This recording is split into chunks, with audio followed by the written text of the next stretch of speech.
Сайн уу? Anu байна. Зөв арьсарчлагын суурь болсон цэвэрлэгээний тухай энэ удаагийн арьсан арчлын видеогоор хөндөх болно. Ингэхдээ double cleansing буюу давхар цэвэрлэгээний тухай түүний ач холбогдол мөн хэрэглэж болох зарим бүтээгдэхүүнүүдийн талаар энэхүү видеогоор хөндье гэж бодлоо. Өнгөрсөн оны сүүлээр би арьсарчлагын бүтээгдэхүүнүүдийг хэрэглэх зөв дарааллын тухай видеог энэ YouTube сувгаараа дамжуулан та нартай хуваалцаж байсан. Тэгэхээр тэр видеон дээр дурдж байсан эхний 2 шатыг энэ удаагийн видеогоор илүү задлж харах болно. Мейкап буюу косметик хэрэглэдэг хүмүүсийн хувьд ганцхан шатны цэвэрлэгээ хангалтгүй байдаг. Өөрийн чин арьснаас ялгарч байгаа тос, орчны бохирдол, мөн мейкапыг тосон суурьтай бүтээгдэхүүнээр цэвэрлэж авах нь хамгийн тохиромжтой байдаг юм байна.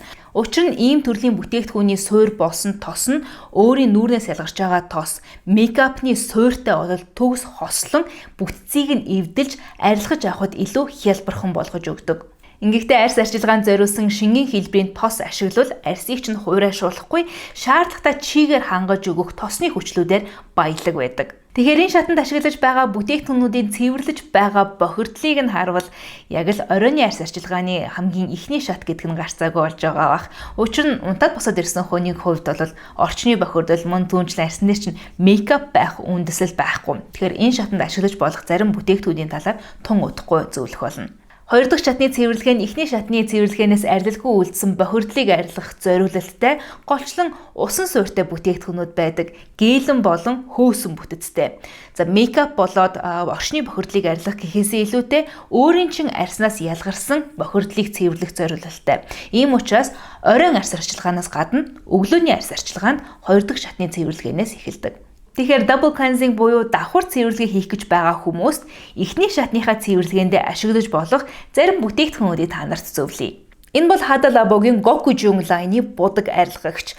Тосон суурьтай нүүрний бохирдол болоод орчны бохирдол цаашид мейкапыг зөөлнөр арилгах зориулалттай гликолийн хүчлээр баялаг шингэн тос. Энэ тосыг хэрэглэж байх явцад нүүрний чинь арьс болоод гар чинь аль аль нь хуурай байвал айгүй зохимжтой. Учир нь тос болон ус холилддоггүй учраас нүүр чинь хэрвээ нойтон байх юм бол дээр нь тосны үзүүлэх үйлчилгээг бол сааруулах эрсдэлтэй гэдгийг бодож үзээрэй.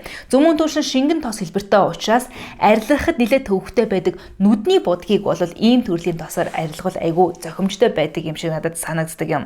Арьсандаа хангалттай хэмжээгээр авч нүүрэндээ зөөлөн массажирж нүүрнийхээ будаг бохирдлыг ингэж хайлуулсныхаа дараа бүлээн усаар угааж цэвэрлүүл зохимжтой. Энэ бүтээгдэхүүний орц найрлагын жагсаалтад хэмжээгээрээ хамгийн ихэнд бичигдсэн энэ орц нь нүүрний нүхс өвийг бөглөх эрсдэлтэй байдаг учраас батг гарамтгай тослог арьстай хүмүүс энэ орцоос зайлсхийвэл зохимжтой.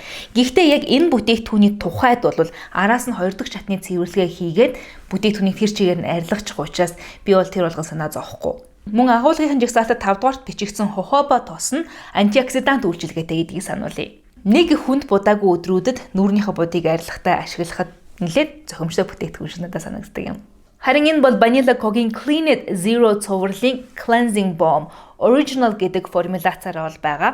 Нүүрний будгийг цэвэрлэгч Google мөн л орчны бохирдол болон мейкапыг нүүрэн дээрээс цэвэрлэх зориулалттай. Савн дотроо бол бүтцэн юм хатуу бүтэцтэй байдаг бөгөөд өөрийнх нь халбаар халбагдаж аваад гарныхаа хоёр алганыхаа голд имэрч үзэхэд зөөлөрч шингэн тосон хэлбэртэй болж өгдөг.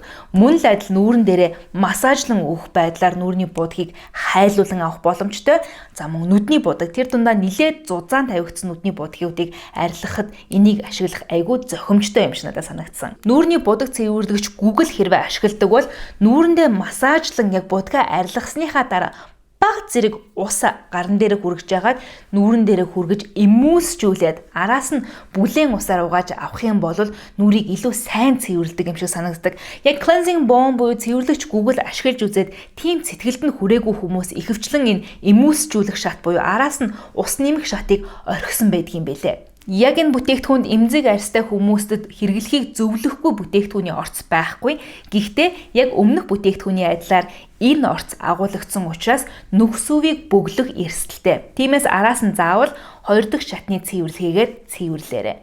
Хэдийгээр угаагаад л арилгачих бүтээгдэхүүнд энэ нэг хамаагүй юм шиг байж болох ч гэсэндээ энэ бүтээгдэхүүний орц найрлагын жагсаалтад дөрөвт бичигдэж байгаа бүтлийн гликол гэж бүтээгдэхүүн нүүрний арьсыг чийгшүүлэх үйлчилгээтэй айгүй гоё орц. Мөн түншлэн агуулмжийнхаа хэмжээгээр 9-р бичигдэж байгаа топоферол ацетат буюу витамин Е хөгшрөлтийн эсрэг ашиглагддаг идэвхтэй орцуудын нэг. Яг нь 9 дэгт нь байгаа юм чинь тийм ч хэмжээгээр агуулгадаагүй, гэхдээ мэдхэд илүүдэхгүй. Химэс ормоос хийлэгч гэсэн ч юм уу түүнтэй ижил төстэй өөр шалтгаанаар нүүрэн дээрээ тосон суурьтай цэвэрлэгч бүтээгдэхүүн ашиглах боломжгүй бол мэдээж хэрэг усан хэлбэрийн бүтээгдэхүүнийг ч гэсэн ашиглаж болно. Жишээ нь Vanilla Coke-ийн мөн Clean Zero цувралын Cleansing Water байдаг. За яг энэ бүтээгдэхүүн нь өмнөх одоо энэ Vanilla Coke-ийн Clean Zero Cleansing Balm буюу энэ гүгэлнийхээ бас сүүдэрт нь намраад явцсан бүтээгдэхүүн шигээ санагдсан. Яг Cleansing Water-ны хувьд бол Cleansing Water бол мөн яг хөвөнд шингээгээд нүрээ бол цэвэрлэх бол будаг болоод орчны бохирдлыг бол арилгах нь нилээд хідэн хөвөн одоо нэг 2-оос 3-аас 4 хөвөн ашигласны дараа яг нүүрний бохирдлыг бол тэр чигээр нь цэвэрлэж авч байгаа юм шиг санагдсан. Гисэн хэдий ч яг ашигласны дараа бол тийм ч гоё цэвэрхэн одоо яг энэ тосоо ашигласан шигээ цэвэрхэн мэдрэмжийг бол надад өгөөгүй. Гэхдээ сав поглад бодлын хувьд бол айгүй хөөрхөн. Яг нөгөө нэг хумсны нөгөө ацетонуудыг цэвэрлдэг, ацетонуудын байдаг юм сав шиг ийм бүтэцтэй дээр нь хөвөнгөө дараад гээд гаргаад авчдаг болохоор яг сав поглад бодлын хувьд надад харин айгүй таалагдж байгаа. Гэхдээ ямар ч тач нүүр болон нүднийхээ бодыг цэвэрлэхдээ, хөнгөн цэвэрлэхдээ иймэрхүү cleansing water-ыг бол ашиглаж болох юм.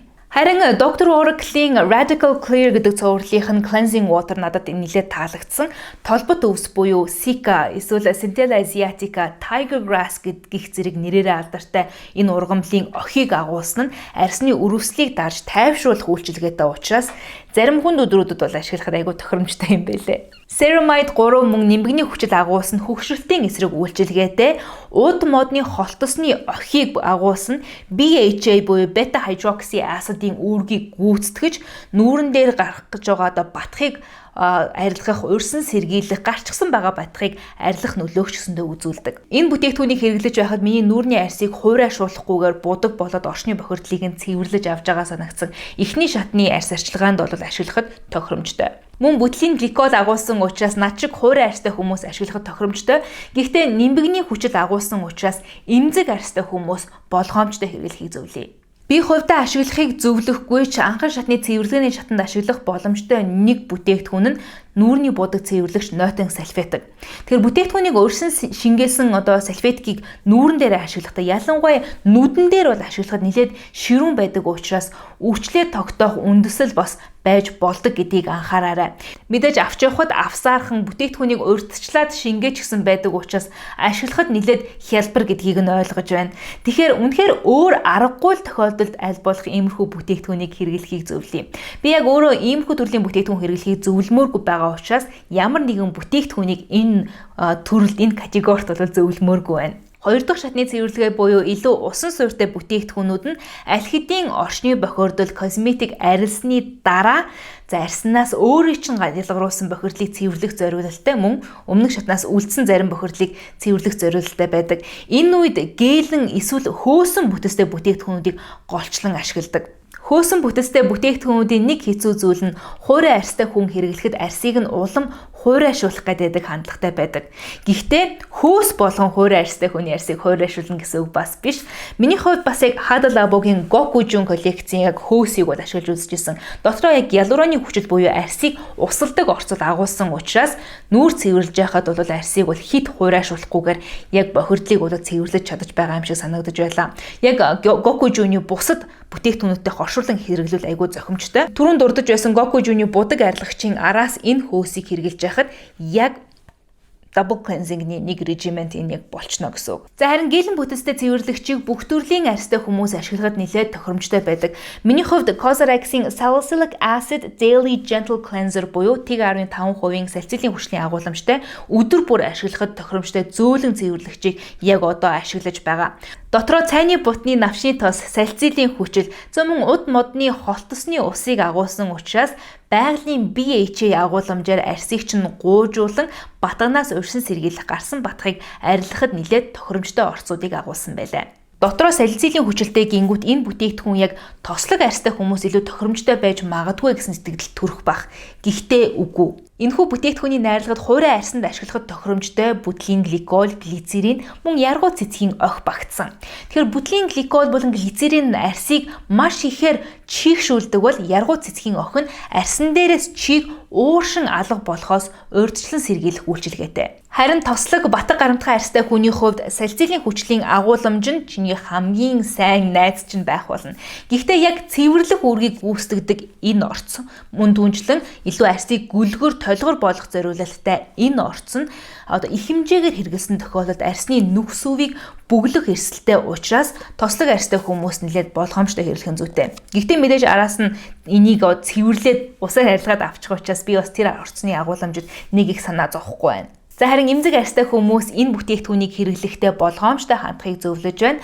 Тослог болон батг гарамтгай арьстай хүний хамгийн сайн найз байсан салицилын хүчил, нимбэгний хүчил, цаашлаад цайны бутны навчны тос гих зэрэг энэ бүтээгдэхүүнүүд нь өөрөө хит мэдрэмтгий хит эмзэг арьстай хүний арьсыг өрөвсүүлэх эрсдэлтэй байдаг учраас ер нь шингэлж хэрэглүүл бас зүгээр байх. Cosrx-ийн энэ цэвэрлэгчээс өмнө мөн л Cosrx-ийн Low pH Good Morning Gel Cleanser-ыг би ашигладаг байлаа.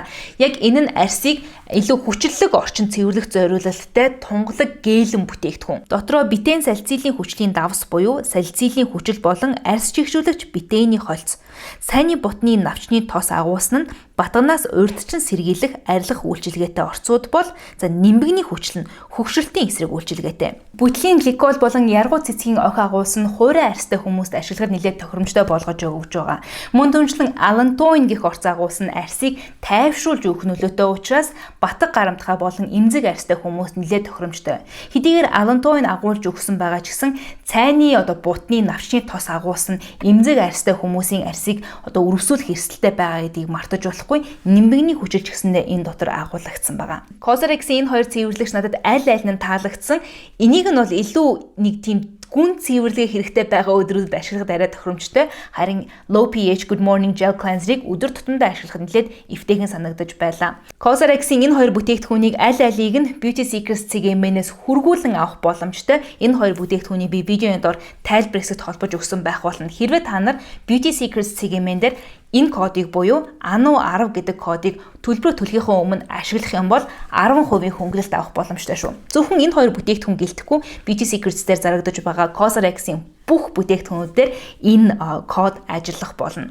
Хэрвээ сонирхох юм бол магадгүй тэндээс авахыг зөвлөж байна. Арьс арчилгааны идэвхтэй орцуудаас гадна яг шат шатанд ашиглаж болох бүтээгдэхүүнүүдийг илүүтэй хүндсэн энэхүү видео таалагдсан гэж найдаж байна. Хэрвээ тэгсэн бол лайк дарахаа мартав. За мөн төрсөн эдгээр бүтээгдэхүүнийг ашиглаж үзэж байсан туршлага, өөр асуух асуултууд ч юм уу байгаа бол видеоны доорх комент хэсгийг ашиглахыг хүсье. Хэрвээ миний сувгт subscribe хийгээгүй байгаа бол энэ доор байгаа subscribe гэсэн товчийг дараад хажууг нь хонхыг дарчих. Намайг шинээр видео оруулах болгон та нарт notification очиж байх болно. Даваа гараг болгоны 9 цагт шинэ видео ордог байгаа шүү. Тэгэхээр хамт байсанд баярлалаа. Дараагийн видеогоор тун утгагүй эргээд уулзъя.